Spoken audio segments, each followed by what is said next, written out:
ሳልወዳደር እሱም ሰው ነው እኔም ሰው ነኝ። ላሳይሽ መጽሐፍ ቅዱስ ላይ አንተ ማነህ ማለት ኢየሱስ ክርስቶስ ሰው የሆንኩኝ ነኝ እኔ ያው እናንተ ነው።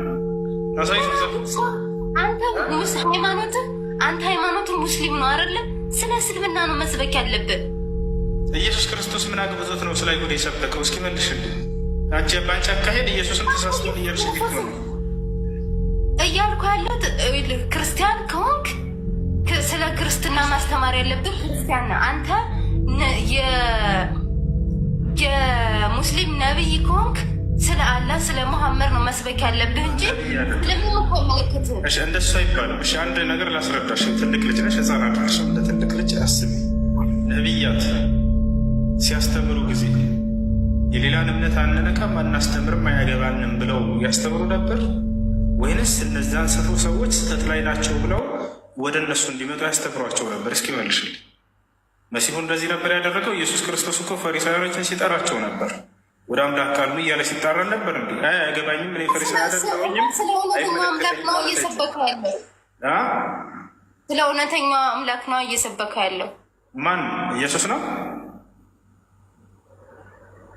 ምንድነው እዚህ ጋር ስለ ሁሉም ሃይማኖት ያውቃል እሱን ይቅርብሽ ምናምን። ይሄ እኮ አዋቂነት አይደለም። ስለ ሁሉም ሃይማኖት አወቅም አላወቅም አዋቂነት አይደለም። ስለ ራሱ ሃይማኖት መጀመሪያ መርምሮ አጥንቶ ማወቅ አለበት። ይህን ከጨረሰ በኋላ ነው ሌላ ሃይማኖት ጋር ገብቶ ማውራት የሚችል። የአንቺን ሃይማኖት ከአንቺ በላይ ያውቀዋለሁ። እኔ ሃይማኖት ምንድን ነው? የኔን ሃይማኖት ታውቃለህ? ክርስቲያን አይደለ? እንዳትክጭ። ክርስቲያን አይደለሽም? አይደለሁ። ማይ እስኪ ዶማ ወይ በስመ አብ ማለት ክርስቲያን አይደለሁም ብላ ክርስትና ካድሽ እኮ። እኔ ኦርቶዶክስ ተዋህዶ ክርስቲያን ነኝ። እሺ ኢየሱስ ክርስቶስ ኦርቶዶክስ ሆኖ ብሎ አስተምራል? አላስተማረም። ጭራሽ አላስተማረም። ይህን ታውቂያለሽ? አንተ ቆይ እኔ ምልህ አንተ ስለ ኢየሱስ ምን አገባህ ነው እያልኩ ያለው።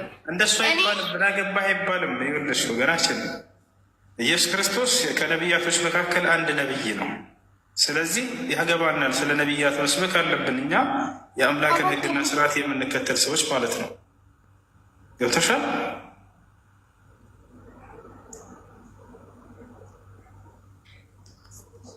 አሎ ቤተሰቦች መጥተው እዚህ ጋር ይለፈልፋሉ። ይገልጸው ታያቸው፣ ዝም በያቸው።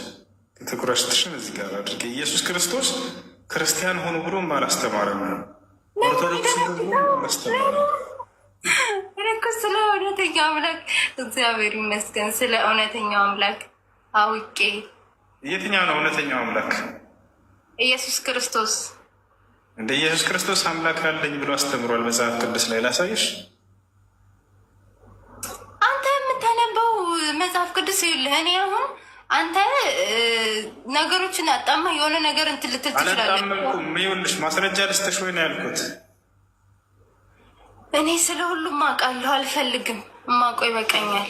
እሺ ኢየሱስ ክርስቶስ ክርስቲያን ሆኖ ብሎ አስተምሯል? ካወቅሽ ይህን ንገሪኝ። ሁሉንም አውቃለሁ ብለሽናል።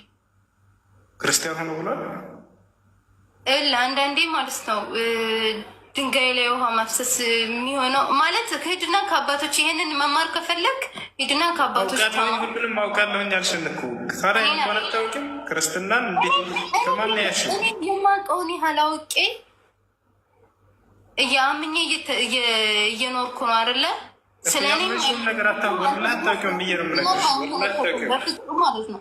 አሁን አንተ ተመልካች ወይም አንተ ለራስህ ሙስሊም ከሆንክ ሙስሊምን ልትል የምትችለው ስለ ራስህ ሃይማኖት ሰብከ ነው።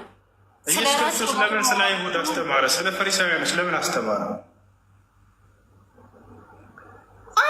አንተ ስለ ፈሪሳውያን እሱ ጌታ ነው፣ እሱ አምላክ ነው። አይደለም፣ አምላክ አለው፣ ባሪያ ነው። መጽሐፍ ቅዱስ ላይ ላሳይሽ፣ ባሪያ ነው ይላል። ያሰልምሻል። ወላ ላሳይሽ። ኢየሱስ ክርስቶስ መጽሐፍ ቅዱስ ላይ ባሪያ እንደሆነ ተገልጿል። ምን ታያለሽ? ያሰልምሻል አላለ እሱ ማለት ነው። እሱን እኔ እግዚአብሔርን አንገቴ ይቀላል እንጂ ከሃይማኖቴ ወይ አላደርገውም። የትኛው ሃይማኖት? ኢየሱስ ክርስቶስ አያውቀውም። ወላሂ ክርስትና የሚባል አያውቅም። ወላሂ ክርስትና የሚባል አያውቅም። አንተ ጭራሽ ወላሂ ብለህ ትምላለህ። እርግጠኛ ስለሆንኩ ነው። አንቺ ግን አንድ ቦታ ክርስቲያን ሆኖ ብሎ ኢየሱስ አንድ ጥያቄ ጠይቀህ እዚህ ጋር አሁን ግን ኧረ እኔ ይቅርብኝ፣ ስለ ሃይማኖት አይመለከተኝም። በቃ ይቅርብኝ። እኔ አሁን ከሙስሊም እህቶች ጋር ልታጣላኝ ነበር። እግዚአብሔርን ከሙስሊም እህቶች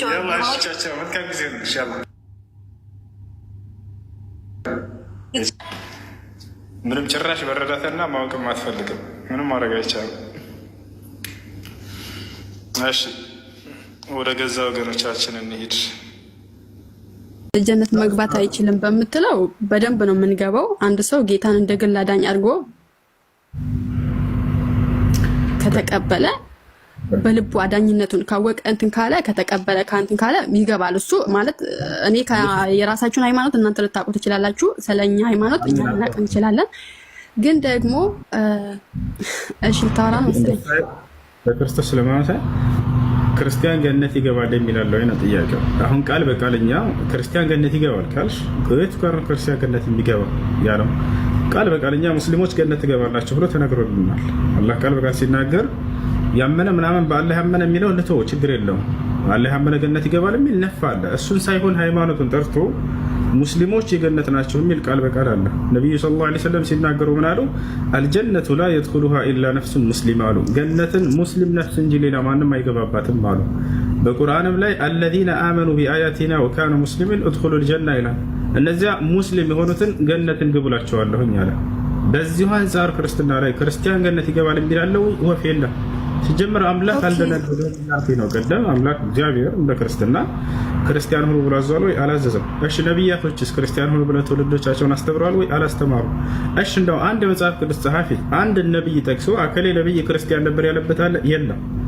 ተሻላል ማን ላይ ተባረ? የሐዋርያት ሥራ ምዕራፍ 11 ቁጥር 36 ላይ በአንጾኪያም ደቀ መዛሙርቶች ለመጀመሪያ ጊዜ ክርስቲያን ተባሉ ይላል። ማን ነው ባዩ? አምላክ ነው ወይ? አይደለም። ነቢያቶች ናቸው? አይደሉም።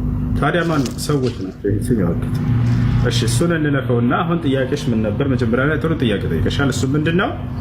በገነት ውስጥ አምላክን እያመሰገናችሁ ትኖራላችሁ ወይ? አዎ አላህ ሱብሓነሁ ወተዓላ ቃል በቃል እንዳውም እኛ ልታስተውሉ የሚገባው ነገር በጀነት ውስጥ ትልቁ ጸጋ ከአምላካችን ጋር የሚኖረን መንፈሳዊ ህይወት ነው።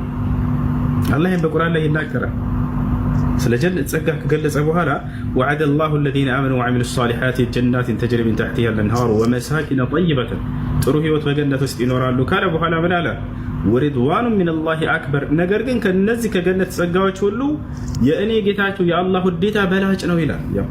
የእርሱን ውዴታ መጎናጸፋችን፣ እርሱን እያየን መኖራችን፣ እርሱን እየሰማን መኖራችን፣ እርሱን እያናገረን እንደፈለገን መኖራችን ገብቷችኋል አይደል? ይህ ሁሉ ትልቁ ጸጋ ነው በጀነት ውስጥ። እርሱን ታመሰግናላችሁ ወይ? አዎ በደንብ አድርገን። ደዕዋሁም ፊሃ ሱብሓነከ አላሁመ ወተሕየቱሁም ፊሃ ሰላም ወአኺሩ ደዕዋሁም አን አልሐምዱሊላሂ ረቢል ዓለሚን ይላል። ገብቷችኋል? ምን ይላል አላህ ሱብሓነሁ ወተዓላ? ወቃሉ አልሐምዱሊላሂ አለዚ ሰደቀና وعده وأورثنا الأرض نتبوأ من الجنة حيث نشاء فنعم أجر العاملين. ብዙ ቦታ ላይ እንደምናመሰግነው አላህ ሱብሓነሁ ወተዓላ ገልጾልናል። وقالوا الحمد لله الذي أذهب عنا الحزن إن ربنا لغفور شكور። ያው አንተ መሐሪ ሆንክ ምስጉን ሆንክ አምላካችን እኔ ምስጋና ይገባህ እያሉ ሁልጊዜ ያመሰግኑታል። እና እርሱን የማመስገን ልክ እንዲሁ ደግሞ እርሱ ያናግረናል እናየዋለን። ይሄን ቃል ገብቶልናል። ይሄ ነው ትልቁ ጸጋ በጀነት ውስጥ። ነቢያችን ሰለላሁ ዐለይሂ ወሰለም ሲናገሩ የጀነትን ጸጋ ሁለት አይነት ነው። ገብቶሻል? አሜን። አንደኛ አካል እንትን ጸጋ ለኛ የምናገኘው፣ ሁለተኛ ደግሞ ከዚያ በላይና በላጩ ምንድነው?